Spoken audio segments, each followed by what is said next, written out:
seguida, vamos já começar, então, o nosso primeiro painel. Antes, aproveito para informar como é que vai ser a nossa dinâmica hoje. Ao final de cada painel, a gente vai ter um espaço, claro, destinado para debates, perguntas. Quem quiser, inclusive, já encaminhar a pergunta, pode fazer por meio de um QR Code, que vai aparecer na tela aqui para vocês já fazerem a captura. Esse QR Code também está impresso no verso do crachá de cada um de vocês. Também aviso o seguinte, a tradução simultânea, ela está no canal 1 em português. Então, quem pegou o fone, canal 1 para a tradução em português. E dando início, então, à nossa programação, o primeiro painel do dia vai tratar de um tema essencial para a gente, para compreender, inclusive, o posicionamento do nosso país, do Brasil no mercado internacional, conexão global, custos de grãos e competitividade no mercado. Convido, por favor, o Enio Fernandes, consultor de mercado da terra, agronegócios, para conduzir esse momento. Por gentileza, Enio.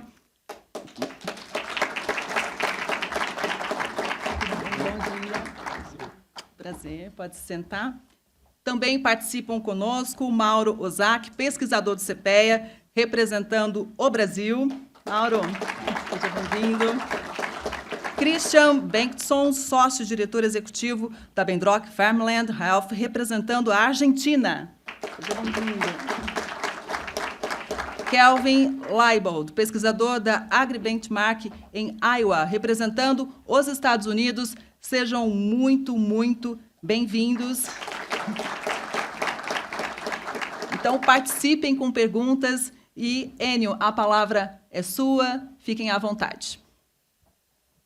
Bom dia a todos. Eu vou precisar de um pouco de compreensão dos senhores e das senhoras, porque no caminho eu peguei uma faringite, mas com a paciência dos senhores e das senhoras nós vamos conseguir fazer um bom painel.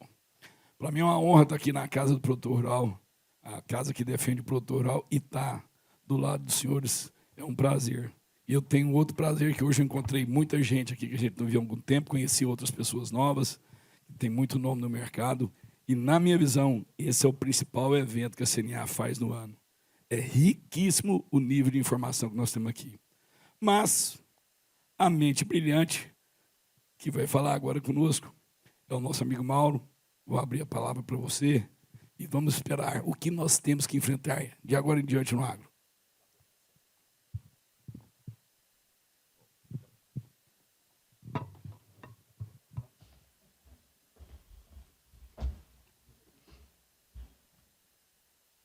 Bom dia a todos. Enio, obrigado pela introdução. E é uma honra muito grande voltar sempre à casa aqui em Brasília, na CNA, de poder compartilhar os resultados do projeto Campo Futuro, junto com dois grandes pesquisadores que são meus colegas do AgriBench, já há bom tempo. Kelvin eu já conheço há quase 20 anos. Né? Tinha cabelo mais escuro, não um pouquinho branco como está ficando hoje aqui, né?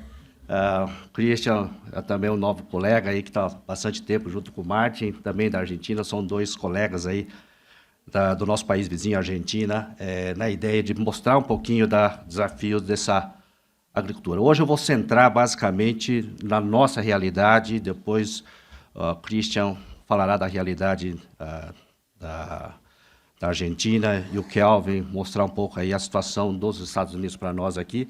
Um debate bastante rico, obrigado, Bruno, para nós aqui. Então, a organização do meu material hoje, de nós aqui, nós vamos falar um pouquinho do retrato da realidade 24 e 25 do Projeto Campo Futuro, da coleta do setor de grãos, e depois nós vamos caminhar um pouquinho para uma visão, perspectiva, o que nós esperamos para 25 e 26. Abaixo. Obrigado. Bom, aqui só para nós pegarmos o primeiro slide para entender como é que foi essa safra desse ano. Como já o doutor João já adiantou, foi um ano espetacular em termos de produção. Né? Nós tivemos aí, em todas as barras de azul, a produtividade média nossa em torno de 3,7 toneladas, né? Uma produtividade espetacular. E única barra em vermelho, peço até desculpas, Gideon, mas é uma realidade do Rio Grande do Sul, né? É exatamente isso, 2,2 toneladas por hectare. De todas as regiões que nós acompanhamos no Projeto Campo Futuro, foi o estado que nós tivemos as uma diferença de quase 41%. Isso representa uma realidade da nossa geografia brasileira, ou seja, de norte a sul, nós temos uma realidade distinta.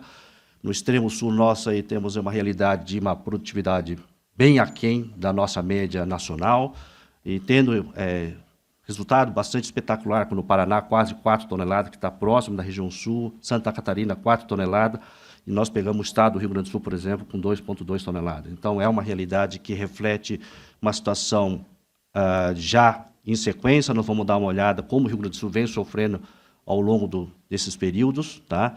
Pega o principal estado produtor nacional, Mato Grosso, aí, em torno de 3,9 toneladas por hectare, um espetáculo de produtividade pelo tamanho da extensão do estado, que é o Mato Grosso. Tá? E todas as outras regiões, em linhas gerais, é essa o retrato que nós tivemos no primeiro momento da nossa produção. Bom, obviamente, se nós temos aqui uma menor produtividade, o que já se esperava para cada dólar de tonelada, aqui eu deixei em US dólar por tonelada, valor já corrigido pelo PPI. Então, nós temos aqui uma realidade. Rio Grande do Sul, obviamente, nós teríamos aí uma 127 dólares por tonelada de diferença em relação à média, que nós estamos falando de 252 dólares por toneladas, tá? E nós pegamos uma realidade de tanto Minas quanto aí na região do Maranhão, uma rentabilidade, Santa Catarina, uma rentabilidade acima da média, né, custo acima da média, e a maioria das regiões que estão no azul mais claro, né, nós temos aí uma custo-produção abaixo da média. Então, mostra uma realidade bastante distinta, tá, em função da melhor colheita que nós tivemos nessa temporada 24 e 25.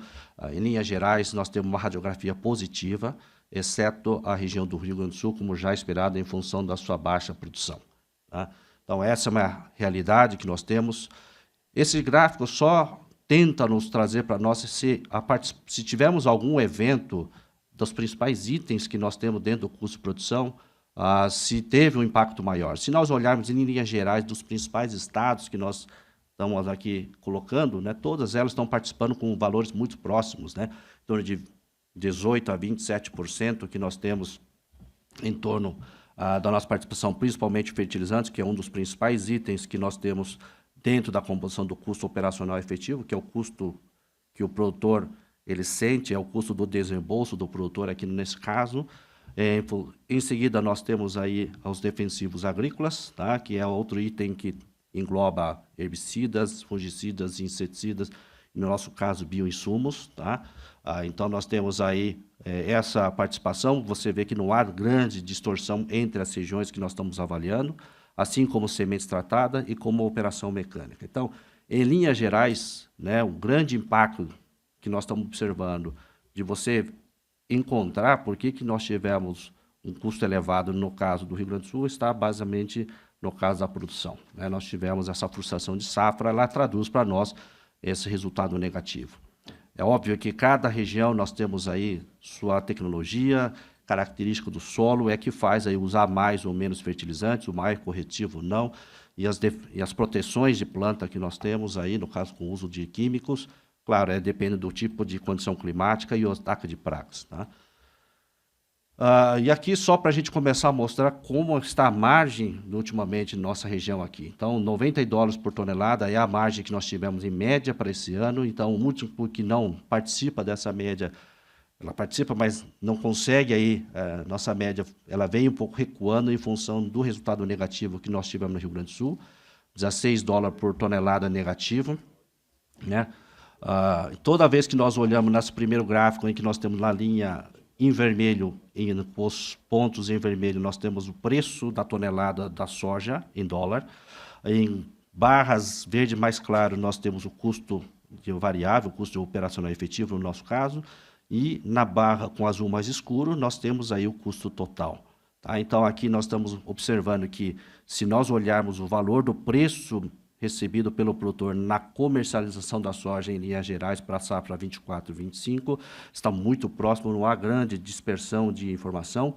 É óbvio que, né, isso aí, a região sul, você vê que tem um ligeiro valor acima da média nacional, em função da localização mais próxima ao porto, enquanto que as regiões mais remotas, a gente já sabe que existe aí uma menor formação de preço.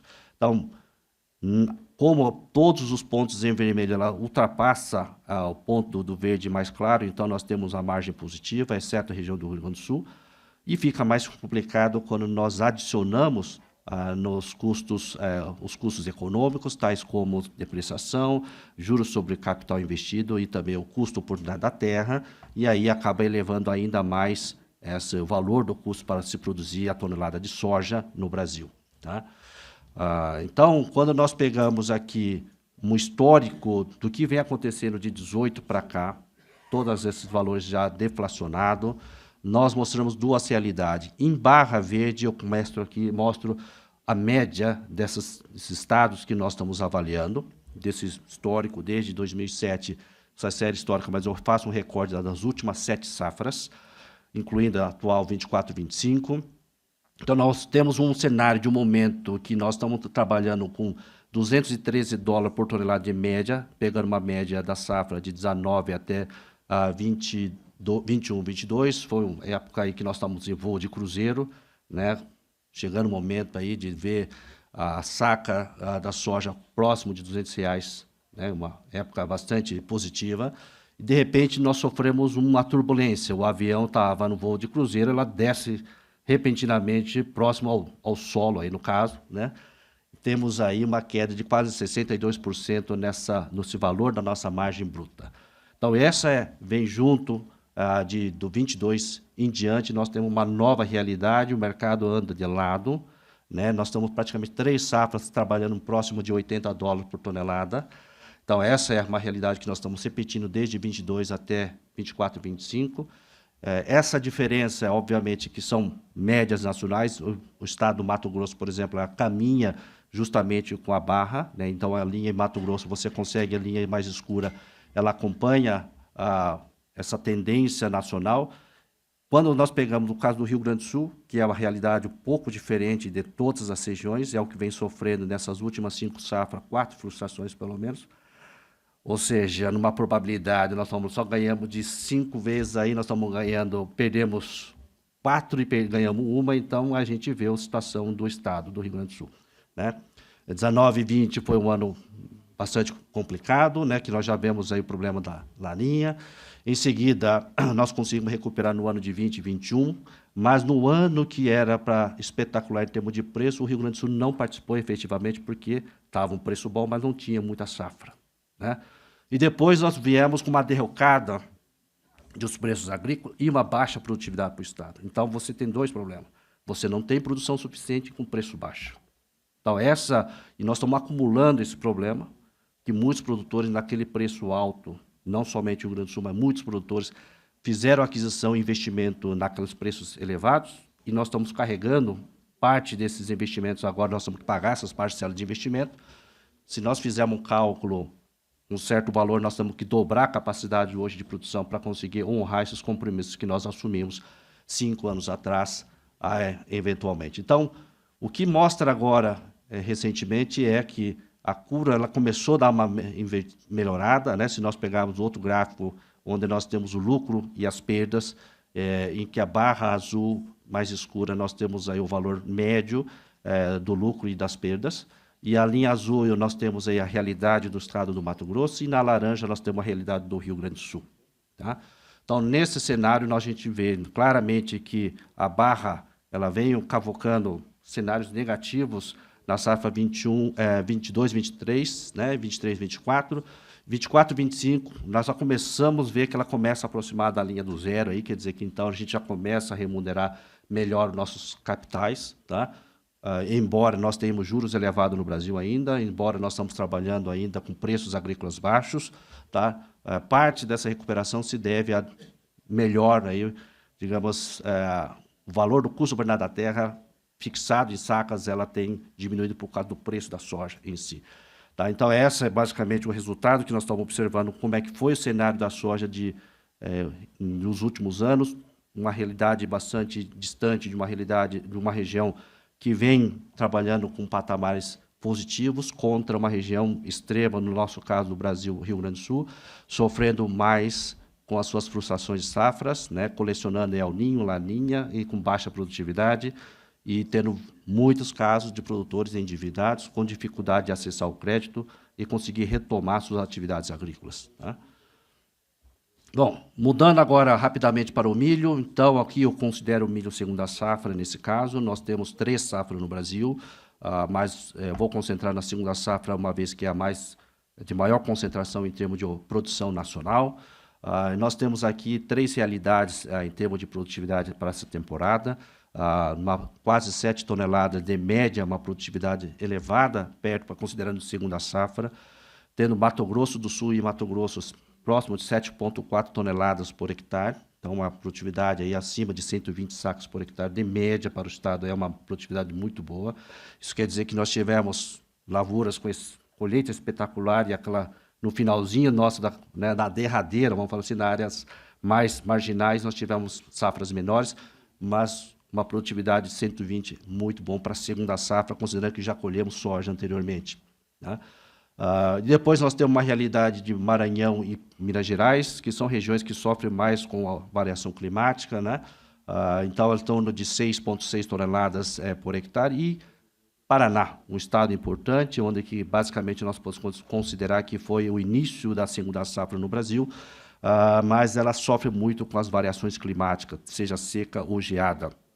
Esse ano 24-25, nós tivemos no final de junho uma geada e que comprometeu um pouco a produção do estado do Paraná, né, não conseguindo aproximar de 6 toneladas por hectare. Então, essa é a grande retrato que mostra a realidade da nossa super safra que nós tivemos, da nosso milho segunda safra. Temos 3 principais estados do Centro-Oeste, Goiás, Mato Grosso e Mato Grosso do Sul, aí como os líderes da produção nacional, o que fez o Brasil ter uma grande produção desse cereal aqui para essa temporada. E depois nós temos aqui um custo médio, mostrando uma realidade aí,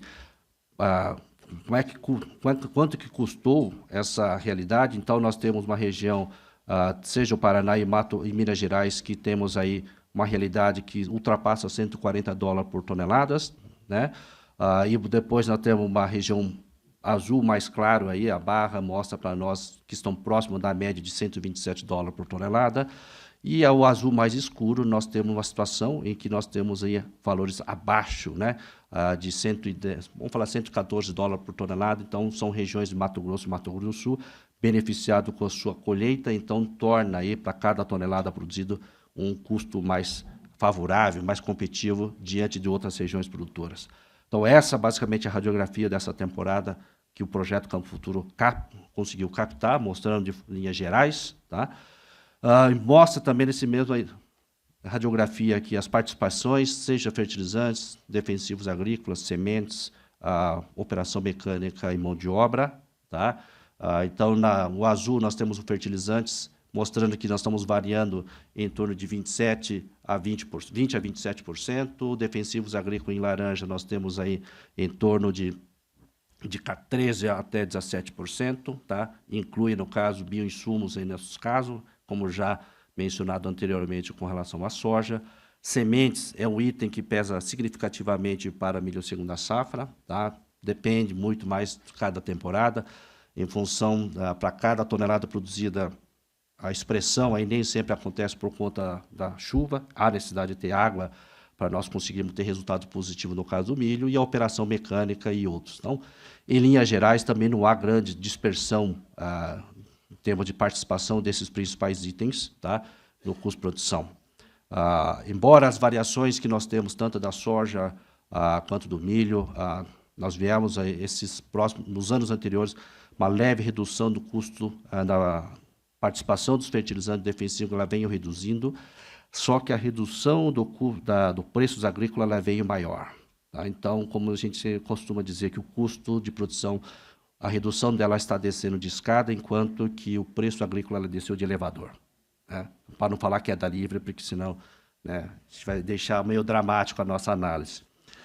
Enfim, e agora, só para nós pegarmos aqui 2 quadros. O primeiro quadro que eu faço comparação de custo total e custo operacional efetivo. O bloco, barras mais escuras, eu tenho o custo operacional efetivo. A verde mais clara eu tenho o custo total. O ponto vermelho eu coloco os preços da tonelada do milho. Então, aqui nós temos aqui, né, uma variação do nosso dólar por tonelada produzido. A maioria das regiões nós tivemos um cenário positivo, tá? Em torno de 25 dólares por toneladas, né, positiva nessa temporada. Então, a safra cheia que nós tivemos traduziu para nós aí uma margem positiva para a temporada 24-25, né? Então, em torno de 25 dólares por tonelada.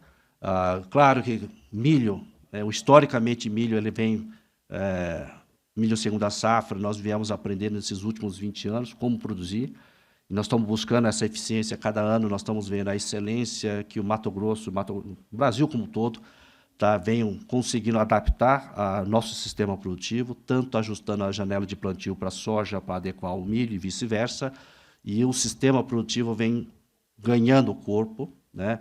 Uma vez que também nossa fertilidade vem melhorando nesses últimos 20 anos. E a produção é safra boa tanto na soja quanto no milho. Quando nós temos essa condição, é excelente para o nosso sistema produtivo. Tá? Então, milho, de forma geral, normalmente o resultado sempre foi mais dramático, mais 24, 25, mesmo a gente olhando barra verde ali com prejuízo econômico, né, olhando, assim mesmo o sistema produtivo ele é positivo para soja e milho. Tá? Aqui só para a gente fechar e começar no fechamento da nossa análise aqui, mostra a margem bruta, a barra verde, claro, mostra exatamente a margem bruta média dos principais estados produtores. No caso, a linha escura aqui eu tenho a região de Mato Grosso, a linha tracejada em vermelho eu tenho o caso do Paraná, que é a região que sofre um pouco mais com as variações climáticas. Então, nessa primeira questão do margem bruta do milho, a gente vê exatamente Paraná. No ano de 2021, o ano foi bastante complicado, teve produtor que escapou da seca, mas depois ela foi pego com a geada, né? Então, nós tivemos um ano que, basicamente, foi um ano bem problemático na região do Paraná e na região sul do Mato Grosso do Sul, em que nós tivemos esses dois momentos. Ou você escapou de um, mas ou escapou da geada, ou escapou da seca, mas teve produtor que pegou as duas, né? Então, estava na seca e pegou a geada, e nós tivemos uma frustração grande na produção de 2021, foi o que mostra esse resultado negativo para o caso do estado do Paraná.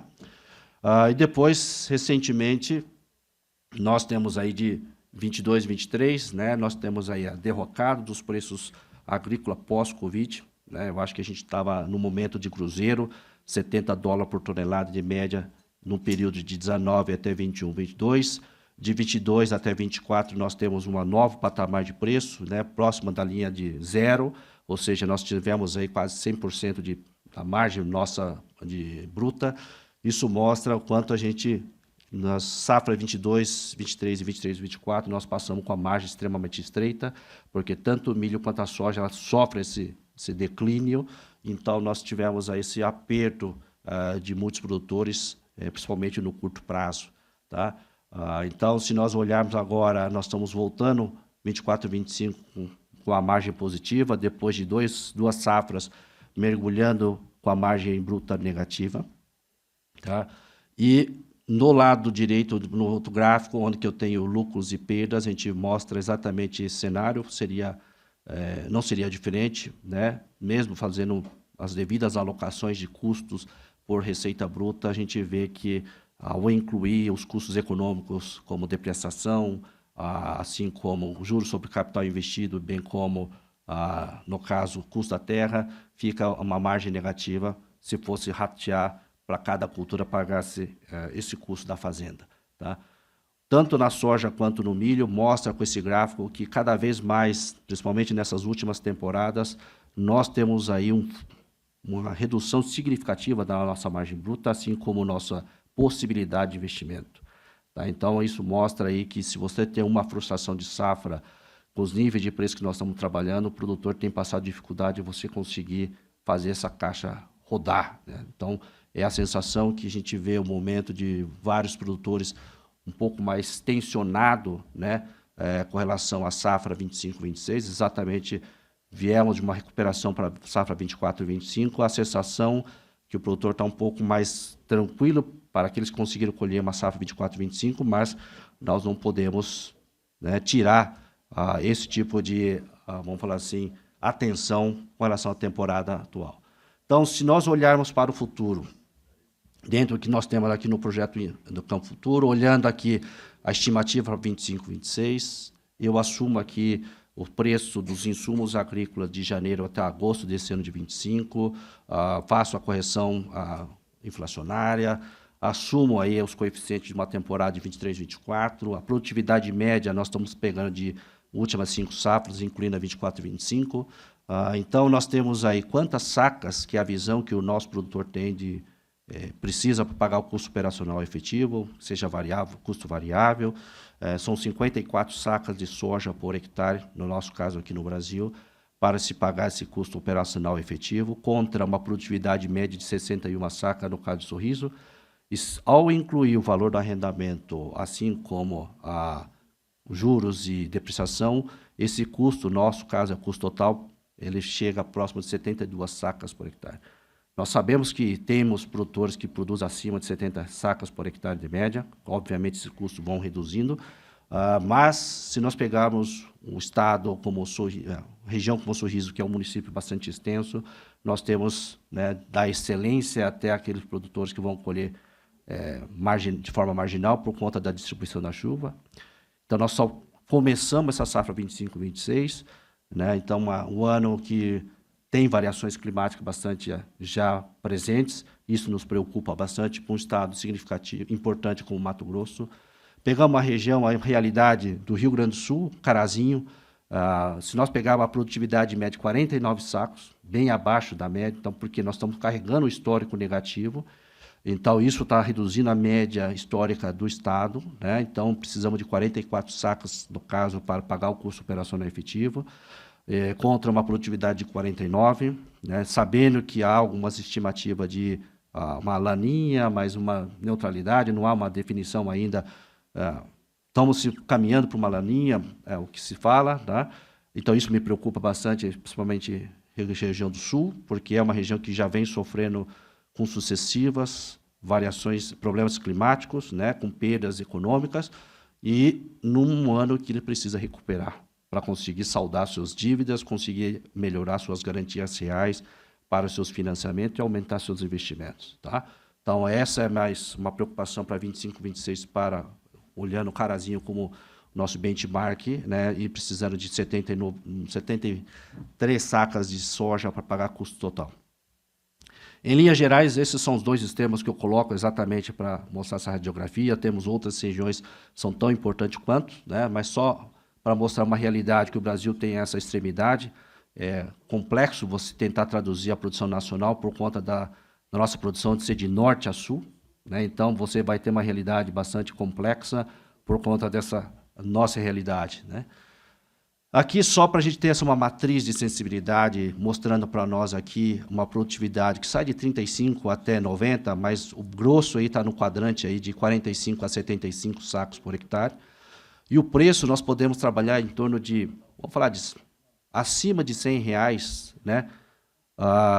50 e 45 sacos são regiões que você tem margem negativa.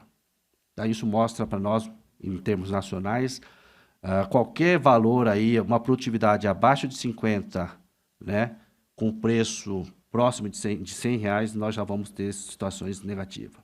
Tá? Se você ouvir que vai colher 50 sacos, não é difícil de acontecer.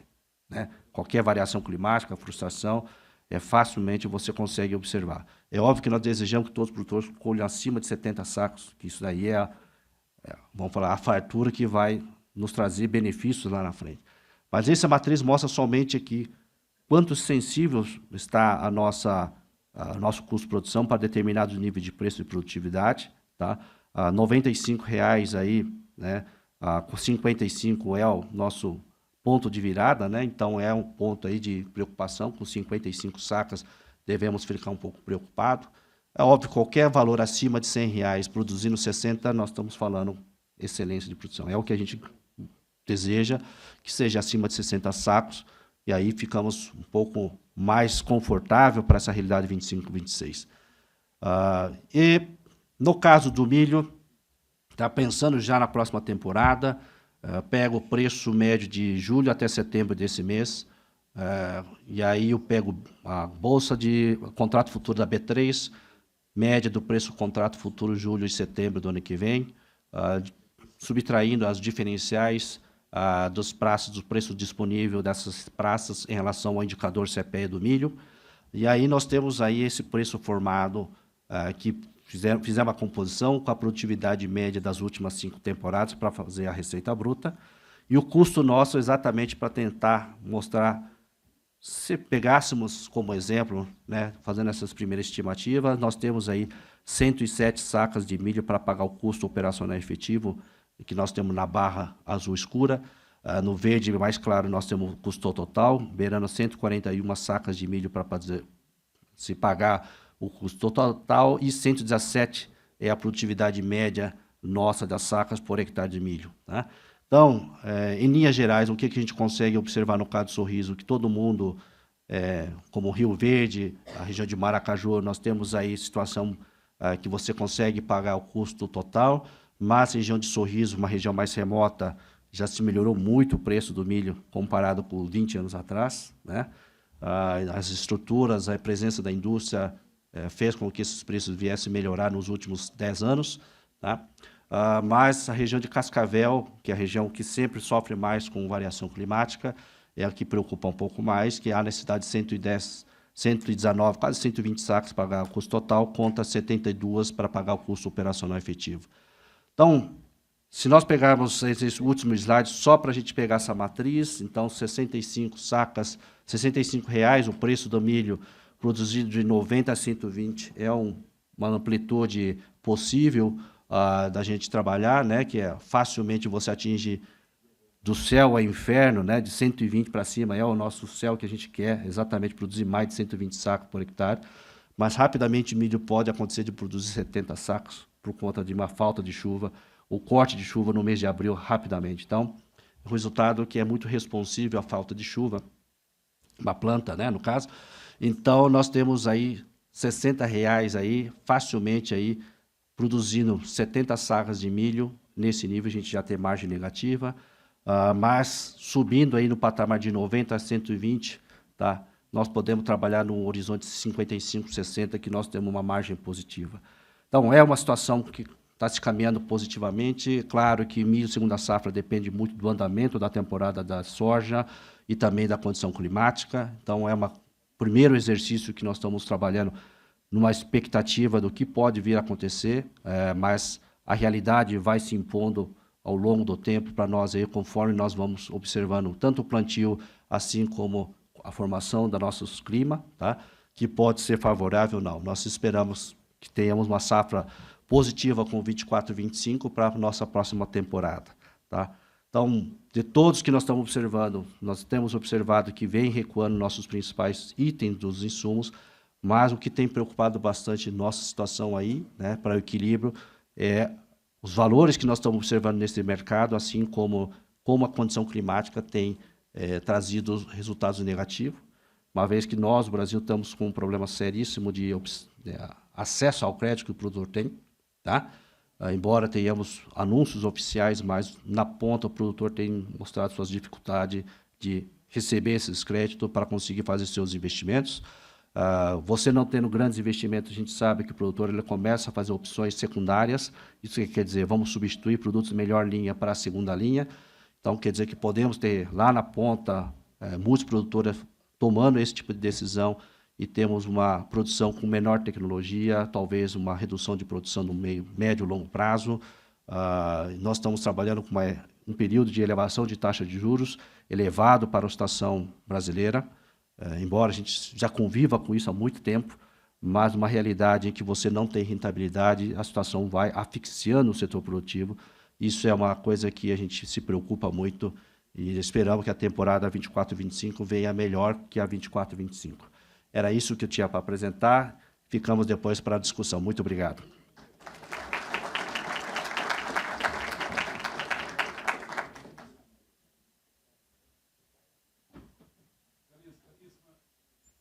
Caríssimas, que espetáculo, Mauro. Parabéns à CNA, doutor João, toda a diretoria da CNA. Riquíssimo demais esse material.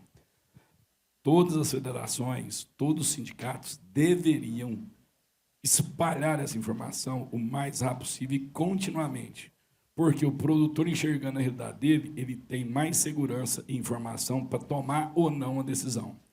Porque, às vezes, a informação que chega para ele é uma informação contaminada por alguns interesses de promover crescimento fora de hora ou até de otimismo exacerbado que o agro traz para quem opera, né? Quando você planta, chove, você se realiza, de cada colheita você se realiza, positivamente ou negativamente. Então, estou encantado com esse material. Parabéns, a CNA, parabéns a você, Mauro. E vamos agora dar continuidade para a gente, no final, fazer as perguntas.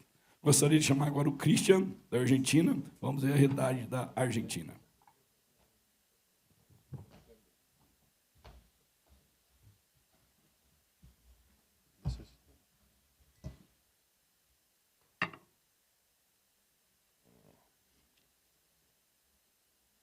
Okay. So I have the challenging task of explaining Argentina. That is always hard to explain. So the first thing I wanted to touch today is the cost of how are the dynamics of cost in Argentina. So just as a background, Bedrock is a wealth management company that helps investors from around the world to invest in farmland and other agribusiness assets in the region. And for 15 years, we've been members of the AgriBenchmark Network, reporting for Argentina, Uruguay, and recently Paraguay and Bolivia. So in our operations that we manage agriculture, cattle, forestry, and special plantations like vineyards and olives, we get to see a wide range of costs across the South America. So we have like the privilege of getting to know the insights of production in these countries. So let's talk about costs. When we see in the network the cost of production for soybeans and corn, both Argentina and Brazil have standed like one of the most cost competitive producers around the world, and there's no other explanation for our brilliant growth in production that Brazil had and Argentina had in the last few years is mainly for its cost competitiveness. But this situation is changing, as we all know, with the rise of input costs that affected the cost of production. Argentina has seen in the recent years an increase in cost of production for both soybeans and corn, especially after the Russia-Ukraine war that impacted specifically fertilizer prices. But essentially, we continue to be low-cost producers when we are comparing across the world. So let us see costs in more context. No? So the first thing we need to understand when we are talking about costs in Argentina is that for the last 20 years we have had failed policies regulating the market that has delayed our growth. If we see our neighboring countries, Paraguay, Uruguay, and Brazil, all for merit of the Brazilian farmers that did their own work very good, but Argentina stayed behind, and that was mainly because our interventions on markets, the dynamic on interventions on foreign exchange rates and limitation on exports has driven us to a slower growth that we could clearly could have in the last years. So, and in the main cost we see in Argentina is the export tax. So across the world, we see agriculture has subsidies, except for Brazil and Argentina, but across the world we see subsidies. In Argentina we have a negative subsidy, an export tax, that has a heavy burden on our producers, because only if we see like recent prices with a price, an export price of $400 per ton for soybeans, the farmer will receive only 62%. So this is one of the most important costs when we see the cost structure of Argentina that is related to our policies. The other aspect as well is the changing costs in inputs and in logistics. So when we see prices across Argentina and in Brazil and United States, we clearly see that our prices are considerably lower, comparatively lower, that are this effect of export taxes, and then the logistics and commercial costs that have their different impact in soybeans and in corn. So they have different export taxes. In Argentina, the soybeans export tax is 26%. So for corn, we are actually paying 9.5%. So when we see this, what are the prices that the farmer receives? We have already very big costs related to the export tax, and another big cost related to the logistics that are in part related to the inefficiency that we have in logistics. You in Brazil have a larger capacity on the trucks. You transport maybe 30 ton or up to 75 ton per truck. We only transport 28 tons per truck. That makes it a bit more inefficient and costly for our transportation. So let us talk about direct costs. So when we are talking about direct costs, we are talking about seeds, agrochemicals, and fertilizers mainly, which is a part of the total costs. And when we see corn production, we see that there's not that much difference across the countries, Argentina, Brazil, and United States, for corn and soybean. But when we see,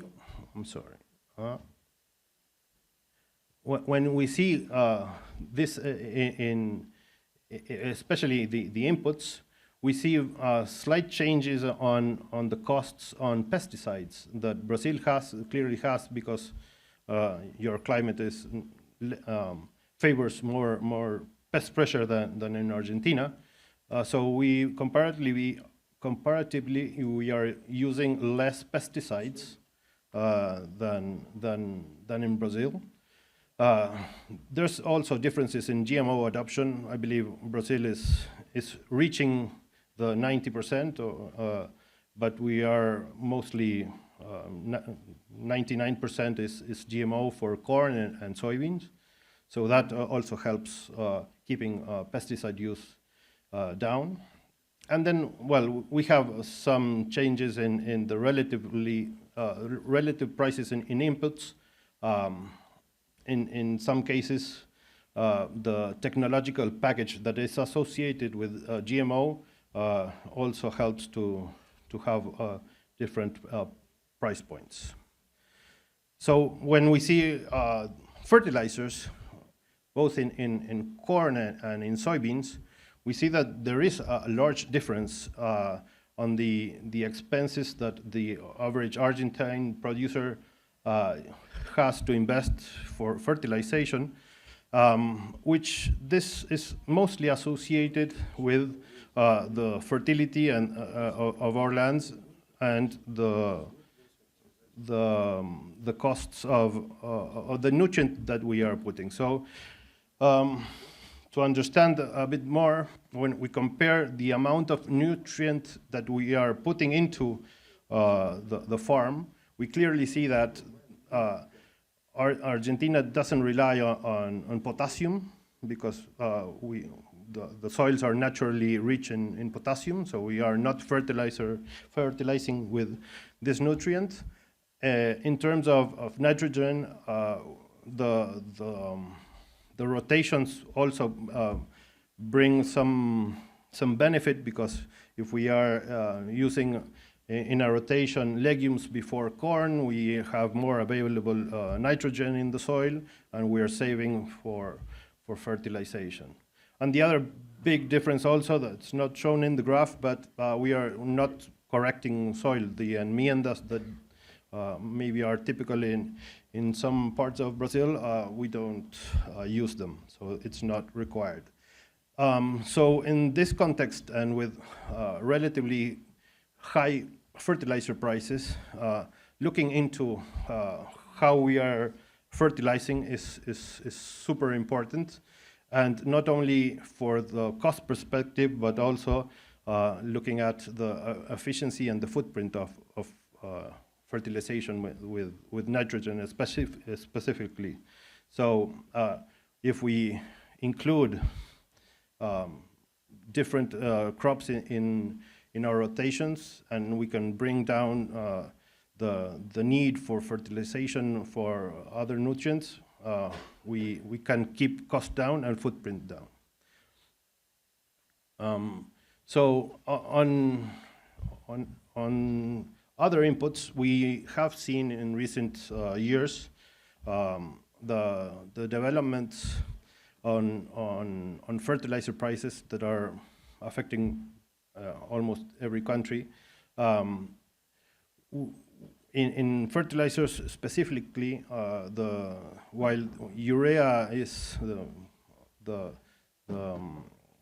it's pretty stable in this moment, and it's similar to the prices I saw in the panel you have here on fertilizers. Phosphorus domestic prices are relatively high to neighboring countries. It is converging, but it's still a bit higher than other countries. So this is quite a challenge for our production system.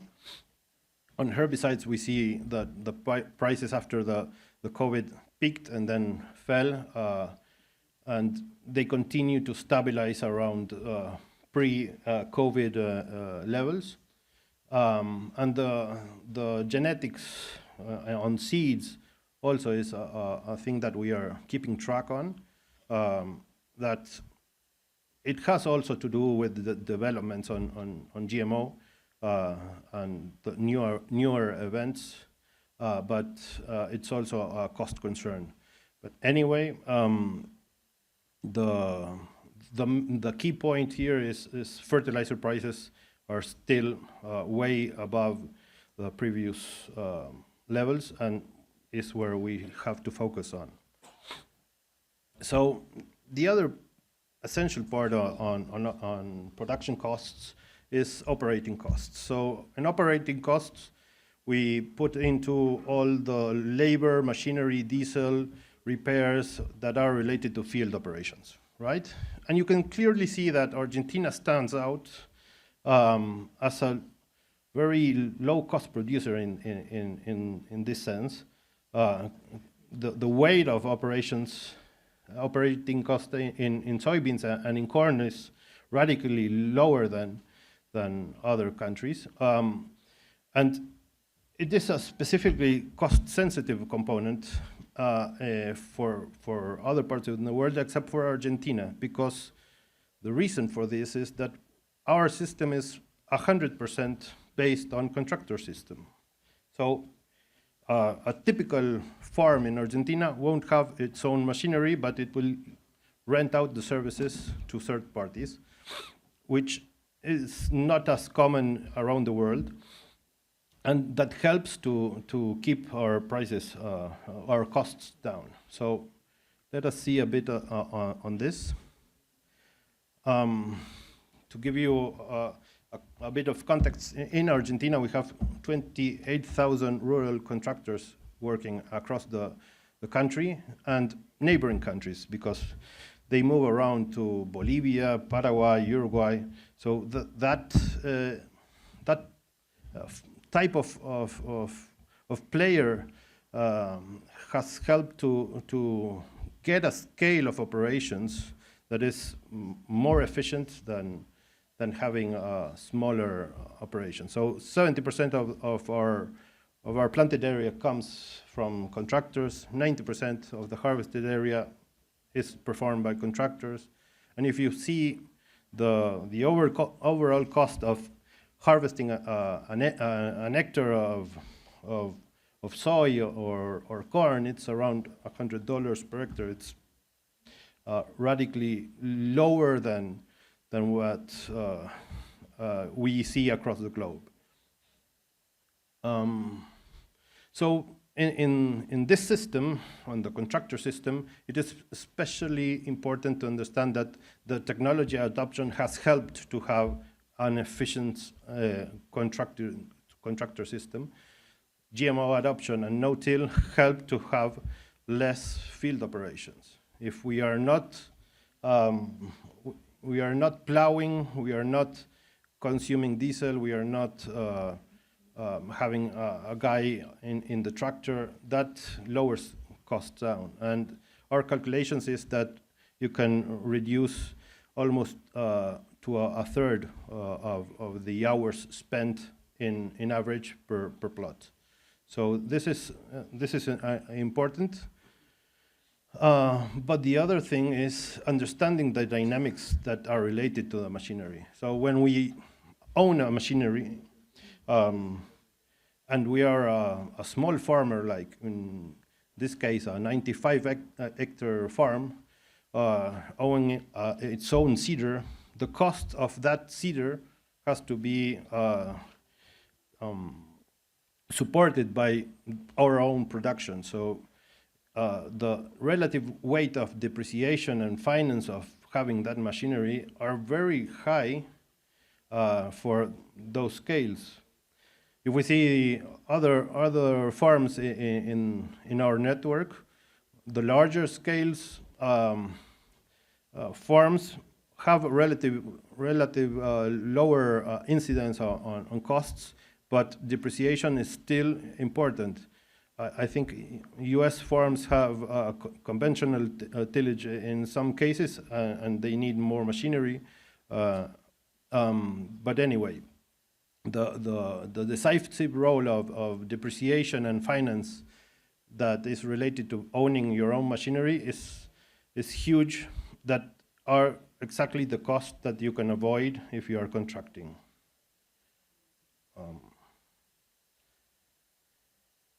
So if we see the scale, work rate, and utilization of our typical contractors, we see that an Argentine contractor that is specialized in seeding, in planting, will try to make at least 2,500 hectares per year. So if you don't have enough scale, you won't do that. So that's the reason why our contractors work across the neighboring countries as well.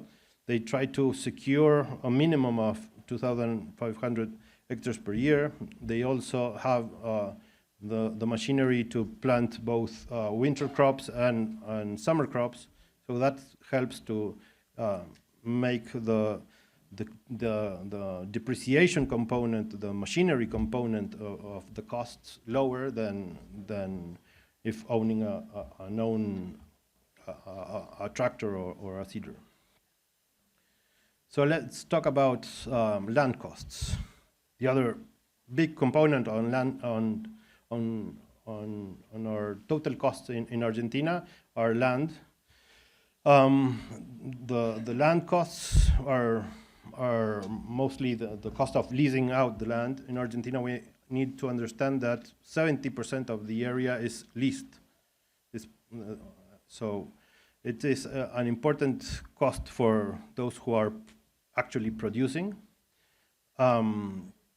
But if we see how the dynamic works in land costs, we have a system that I think it's similar to Brazil, that is based on tons per hectare of soy. So when we rent out an hectare, we are paying, in this case, 1.9 tons per hectare of soy. But this, in the event of a drought, like in 2002, where prices peaked, is harder for farmers who are leasing, because they have to not only suddenly have a lower production and have negative margins, but they are also having to pay for a higher land rent for those operations. But in any other year, this system, based on tons of production, is relatively better than fixed prices. So, just closing remarks. The main cost for Argentina continue to be the export taxes levied on our production. Those are things that, as farmers, we cannot control and hope for the best. If you've been seeing the news recently about Argentina, last month we had a 3-day period of tax exemption that made the retenciones from soybeans from 26 to 0. So those farmers who could sell at those prices had a significant gain. But in other terms, as long as export taxes continues, we have a very challenging situation there. The other factor, soil fertility and rotations, clearly important to keep fertilizer use down. Anyway, we need to review our fertilizations in Argentina, because we are, in some sense, soil mining the nutrients if we are not repositioning the fertilizers we are extracting, and we are also sacrificing the yield potential that we could produce. So Argentina has a lot of potential to increase production only by fertilizing more, but in current scenario, it's not efficient. The other thing is the contractor system. I believe that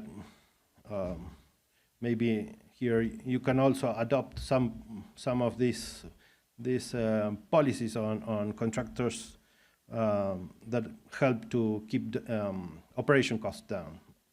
And well, the final question is with tighter margins, what will happen with the land rents, because it starts to get very, very tight.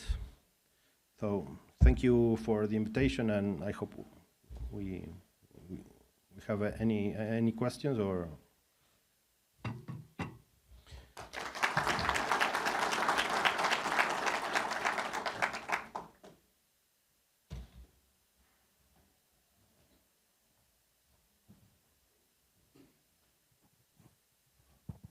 É interessante, né?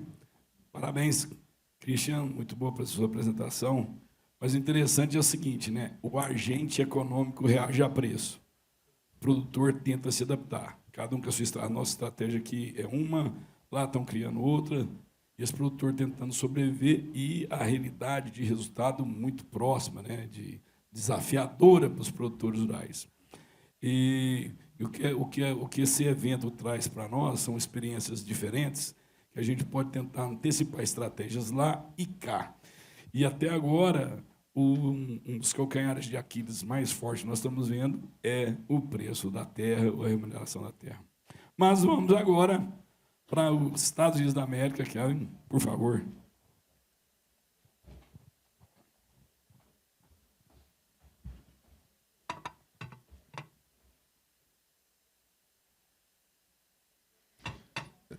Thank you to CNA for inviting me to speak, and I hope that I can provide some information that's useful. I looked a little different at the data set than what the two other people did. Christian, in his slides, if you look at his agri-benchmark data, the right-hand column would be 700 IO. That would stand for a 700-hectare farm in Iowa. So you've already seen all of the database off of the U.S. numbers for Iowa. So I'm going to look at a little different database. It's about 500 farms in a record-keeping system in Iowa.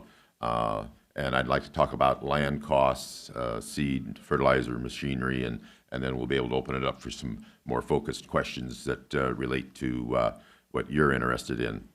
So I'll start off talking about land. 60% of the land in Iowa is rented. Most of it is on a straight fixed cash rent lease. There is some crop share. There is some flexible cash rent leases. Those could be based off of so many sacks, or they could be based off of a price or a revenue, which would include both.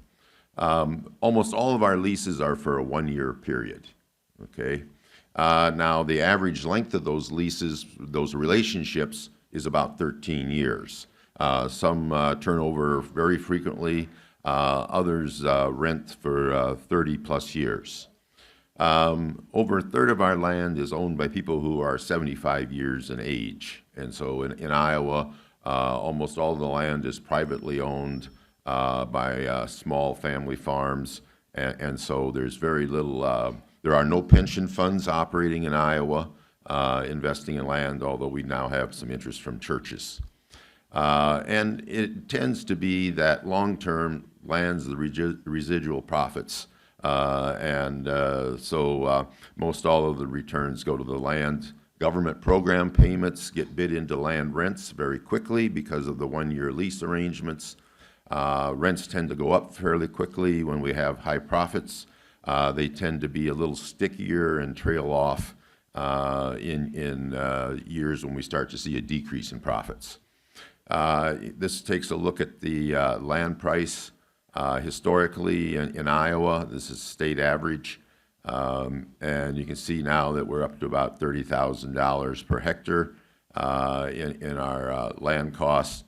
And if you start back in 2005 and look at the increase in land values, that was driven primarily by what? Well, the U.S. biofuels program. And so we went from zero corn being used in ethanol production to today where we're at about 40% of our total corn production going for ethanol. So that was the first driver and where you see those land values really taking off. If you think about rent in dollars per hectare, again, back in 2010, when we peaked out with demand for ethanol, we haven't seen hardly any growth in demand in expansion of corn ethanol plants since 2010. So that was really our last golden era. And then by 2015, farm profits had declined substantially, and we saw rents retrace and start to adjust to come back. Then we've got COVID, and we got a little war going on, and we saw land rents again take off and move up with that. So I put in some numbers on fertilizer costs, and the red line is the current year. If you take a look at the dashed line, that is the 5-year average trend. And so you see overall that our fertilizer urea price is pretty close to 5-year average.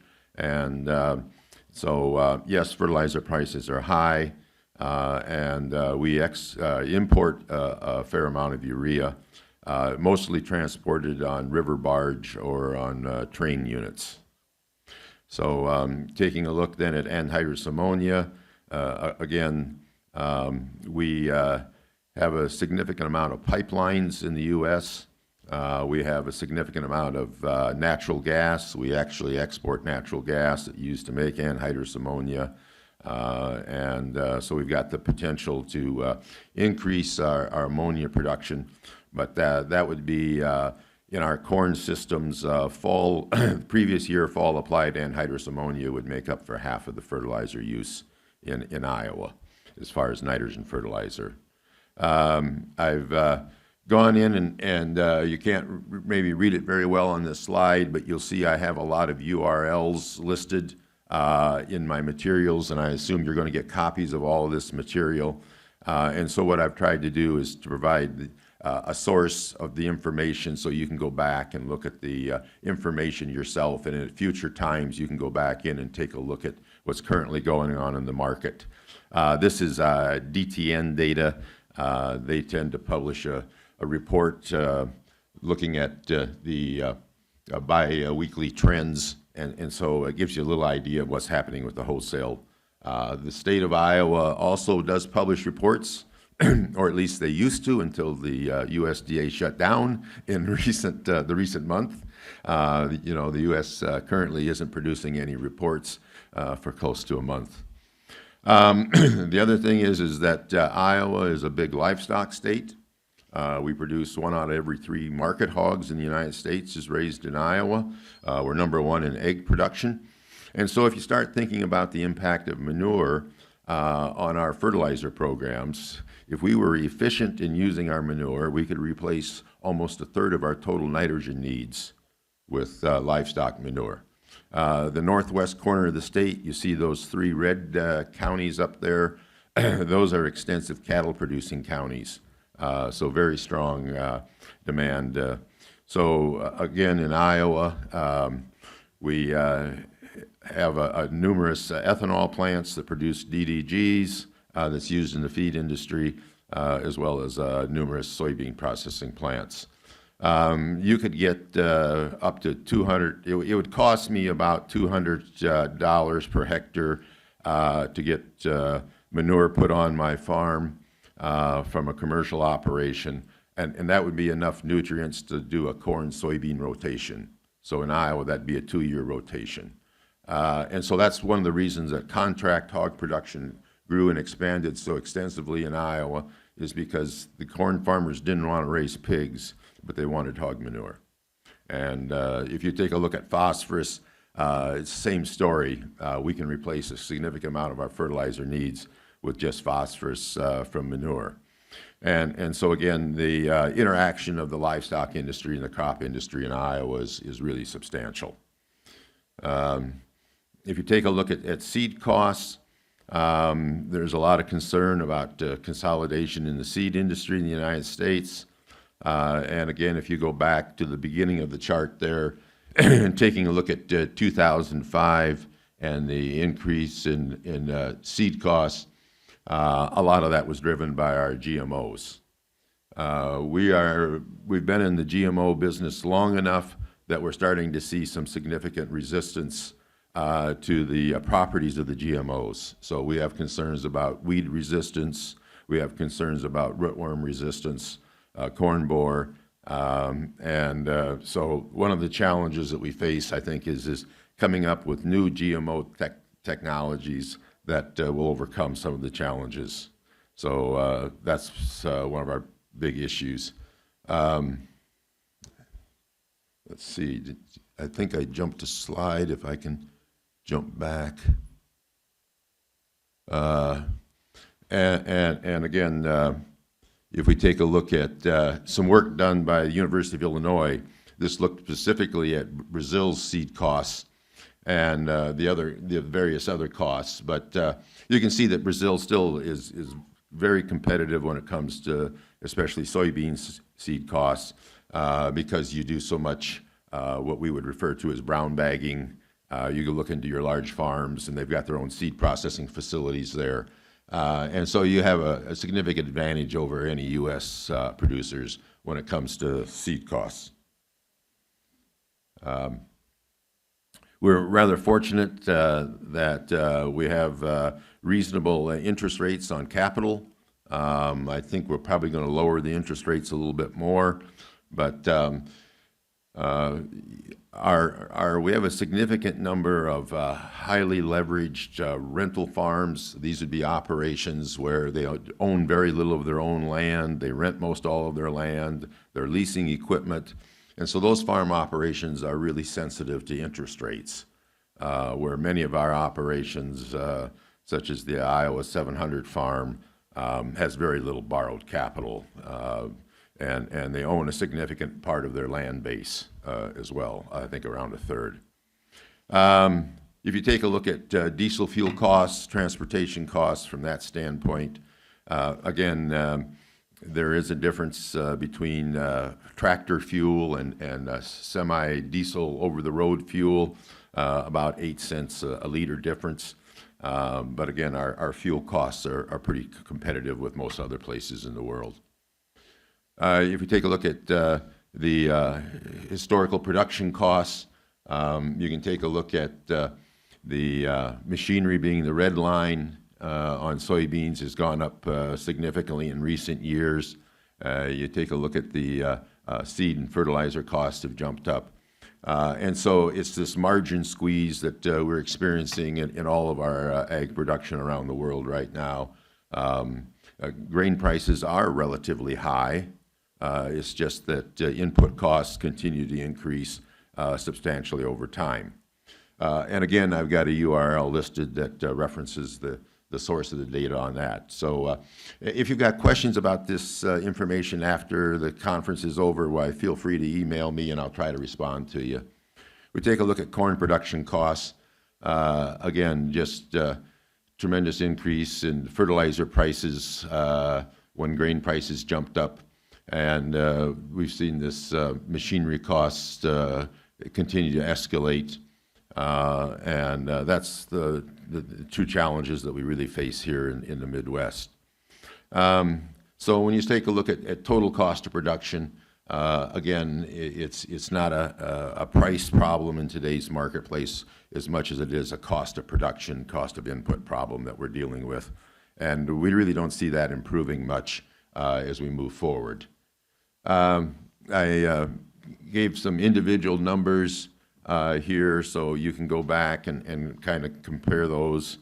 And if you take a look at the margin here, we're negative on soybeans, about $100 a hectare, and on corn we're even worse than that, a couple $100 a hectare. But I haven't shown any government payments yet. Okay, so there's a very complex, we could spend a whole seminar just on U.S. government payments. And the other thing to keep in mind is the crop insurance program in the United States. And under the new Big Beautiful Act, we're going to subsidize farmers' crop insurance even heavier. And most all of the crop insurance sold in Iowa would be a revenue-based insurance. So it's guaranteeing a yield, and it's also guaranteeing a price, okay? And if you fail to achieve those outcome revenue, you can get paid up to 85%. And now we have a new county-based, area-wide based program that will guarantee up to 95% of your historical revenue.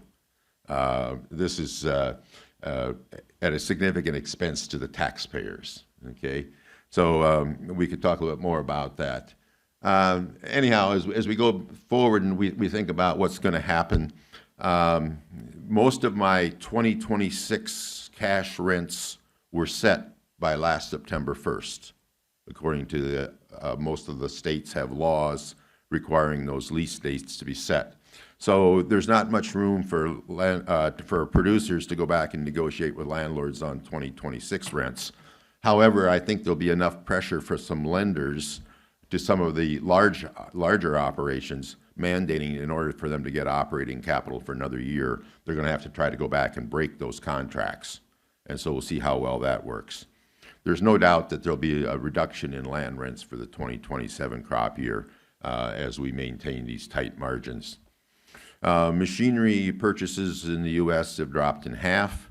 We expect that to continue, to struggle to sell new machinery, especially combine harvesters. The fertilizer business is focused a lot in recent years on variable rate application. So we'll have farms that are soil tested on 1 hectare grids, and we'll apply different rates of fertilizer across the field. And so again, these cash rent tenants, these cash rent producers, are going to really be mining that land for the next few years, much to their landlord's lack of knowledge, perhaps, in a lot of situations, that that's even occurring. When we get ready, our spring crop insurance revenue guarantee is based off the Chicago futures price. And so in February of 2026, the 26 crop year minimum, it can go up after you plant the crop. Unique insurance that your coverage can go up after you buy it. But nonetheless, we look at that corn soybean price ratio on that insurance, and that may switch some acres from one crop to a different crop. Okay, Iowa typically is about 60% corn and 40% soybeans when you look at our planted acreages. And again, the export policies of the U.S. are somewhat volatile, right? Like they change on a day-to-day basis upon the whims of our president and which tariffs he wants to play with. So we have not shipped 1 cargo of soybeans to China this fall as we've wrapped up. And so we thank our friends in Argentina for having a little holiday and capitalizing on that. But the other thing is the biofuels program. We had anticipated that we'd see a substantial tax incentives to expand soybean processing and develop a much larger biofuels program, soy diesel program. Our current administration has backed off significantly in those efforts. So that's going to, again, put further challenges on our soybean markets. And again, the government programs, and we talk about a $20 billion bailout for our farmers, and who knows if that'll happen. Some of the USDA government offices aren't even open. They can't even implement it. One of the opportunities is to take and borrow money from the government at 2.5% interest rate and using your crop as collateral after you've harvested it. So they had an emergency declaration last week, and they opened up the FSA offices so that farmers could start to do that. But anyhow, thank you for the opportunity to present, and we look forward to some questions, and freed up 2 minutes of time.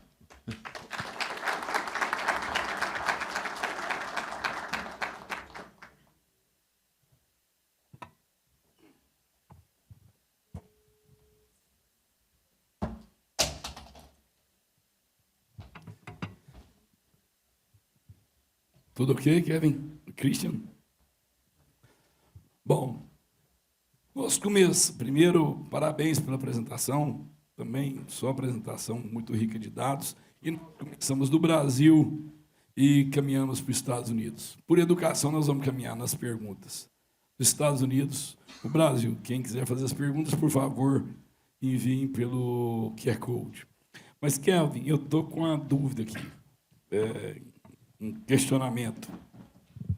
Eu tive recentemente na Universidade de Iowa e eu fiquei impressionado com o que tem de tecnologia saindo de captura de dados. O número de dados que estão sendo captados no campo é muito alto. Então, a gente vai ter, na minha visão, um questionamento nós vamos ter uma mudança no parque de máquinas, porque quanto mais dados nós temos, mais input nós temos, a gente vai ser mais eficiente. Você acredita que nos próximos anos vai ter essa transformação nas máquinas agrícolas? Porque, devido a essa utilização de dados e através da utilização da inteligência artificial? Well, so the machinery cost is a very interesting one. If you look on my slide, there's a couple of footnotes. One of them is from the Federal Trade Commission investigating a complaint against John Deere for their lack of disclosure on repair costs.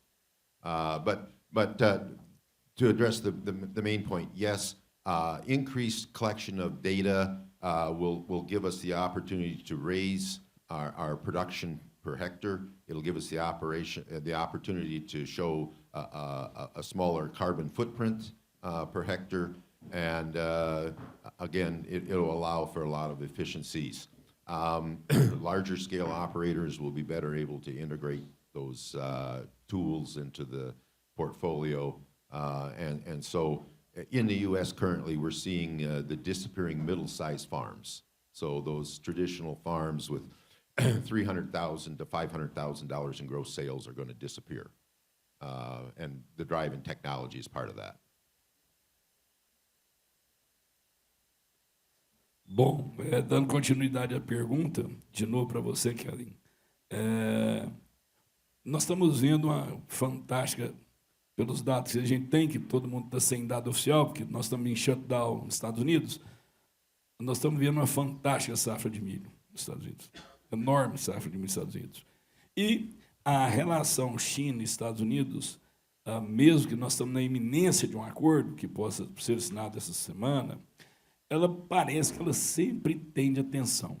O produtor rural ele toma a decisão de plantio agora, colher lá na frente. Na iminência do acordo, eu tenho uma perspectiva, mas a China já assinou um acordo e depois ela retraiu no que estava acordado. Meu ponto é, o produtor norte-americano ele precisa ter mais segurança. Então, ele tende a ir por milho, mais forte, mais ativo nos Estados Unidos. Mas a área de milho foi grande, a produção foi fantástica, os estoques de soja, se o programa de exportação for realmente realizado, eles não vão ser tão confortáveis. Para quem pensa em mercado, cresce um pouco a área de soja para tentar dar um equilíbrio. Mas eu tenho que olhar essa relação China e Estados Unidos. De novo, eu vou depender da China. Qual é o sentimento do produtor americano com esse acordo? E se você espera um maior equilíbrio, né, na área plantada de soja e milho, ou o produtor ainda vai ser, de novo, repetir massivamente um plantio de milho? So corn has always been king, and corn will continue to be king.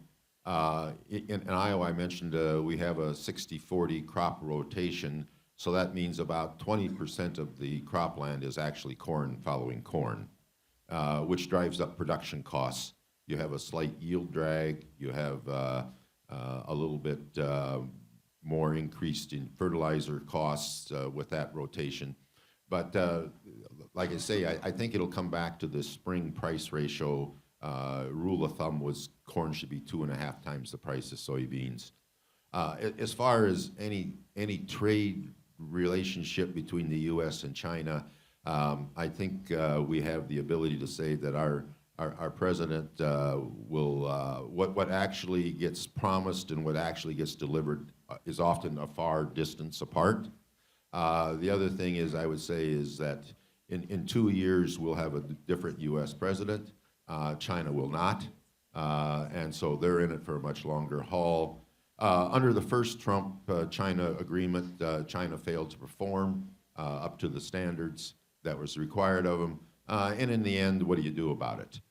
So it's nice to talk about trade agreements. In my personal opinion is that under Trump's first term, we made some critical errors in foreign policy, and one of those was to decide that we would go nose to nose against China by ourselves. And I think that was a huge mistake. I think there was a lot of support from many other countries around the world that would like to have been involved in that discussion, and the outcome would have been a lot more serious. When you take a look at China and calling it an underdeveloped nation, that is just plain wrong.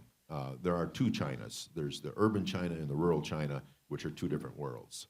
Anyhow, the U.S. farmers have lost a lot of confidence in our president to do the things that he promised. Muito obrigado. Vamos agora para a Argentina. E, Christian, a primeira pergunta que eu tenho que fazer para você é o seguinte. Quando a gente olha economicamente, a Argentina precisa de dólares. As retenções são uma das fontes de dólares. Mas nós estamos vendo que no Brasil, na Argentina e nos Estados Unidos, a margem do produtor está sendo extremamente contraída, a capacidade de investimento dele está aniquilada. E o mundo precisa de comida. Meu ponto, no caso da Argentina, é como equilibrar essa necessidade de dólares sem destruir o agro argentino. Nós estamos vendo que vocês estão usando reservas e estão criando estratégias, mas chega um ponto que isso vai se findar.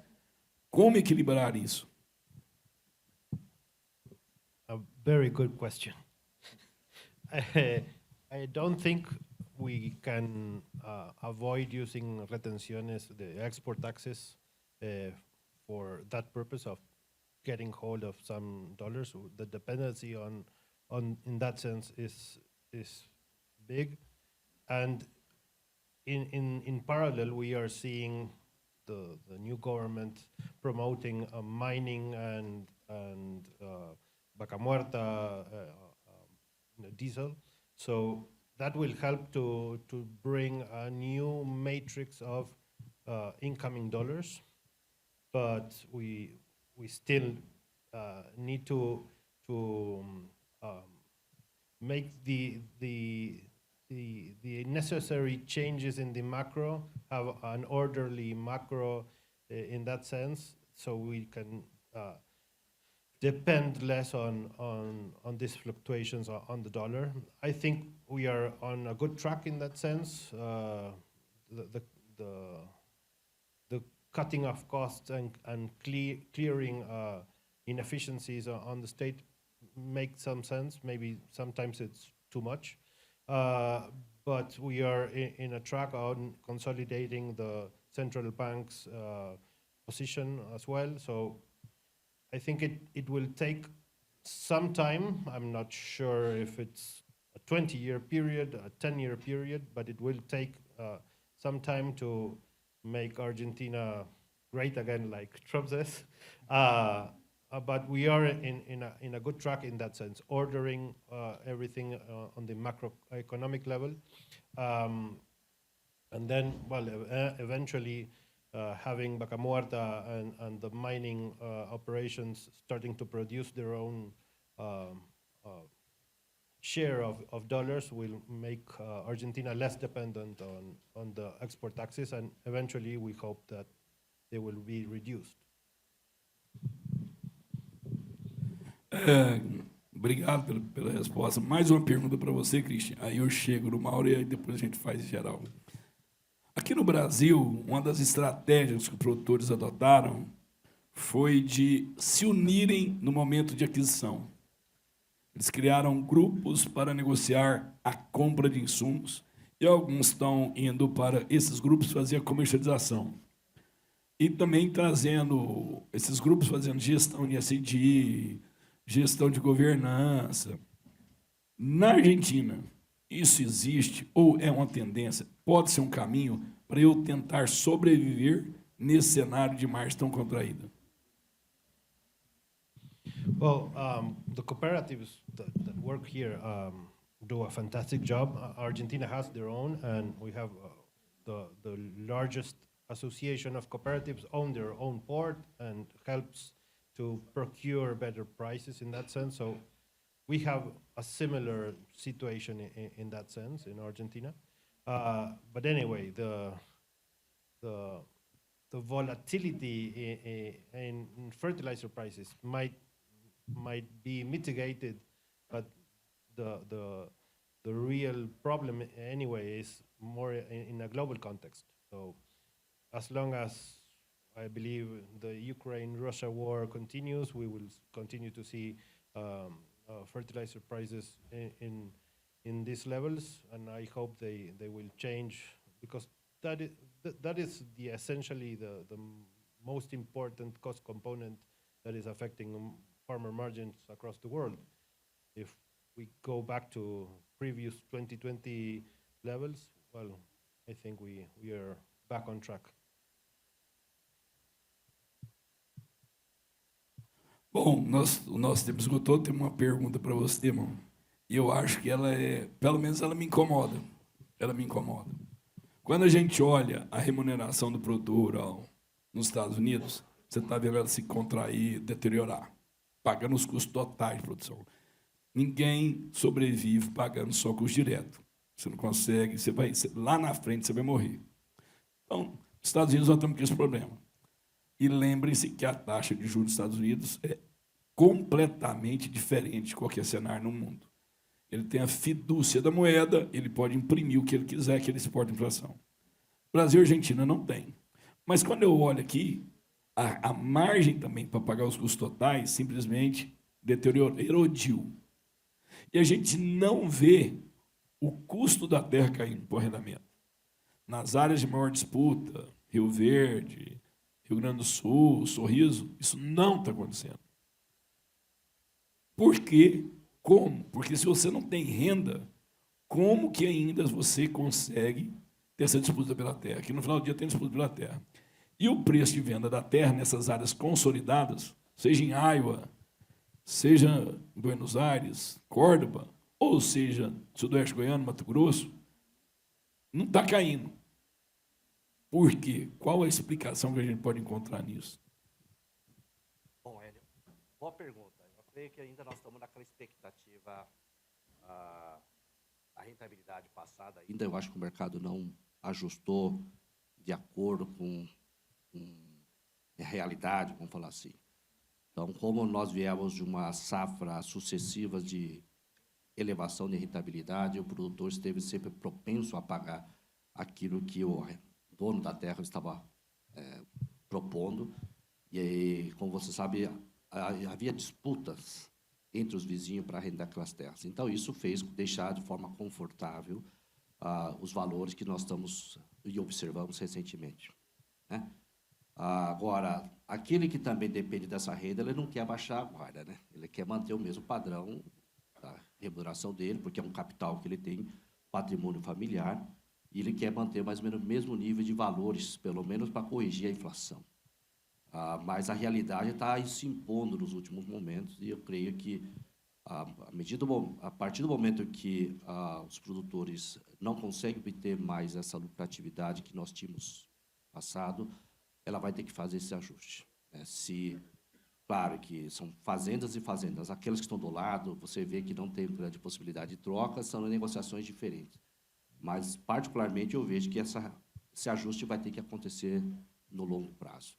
Caso contrário, a gente vai ver pessoas, obviamente, deixando essas áreas, porque não tem competitividade para sustentá-los, né? Você vai trocar toda a sua renda para sustentar outro patrimônio, e não é isso que o produtor quer, né?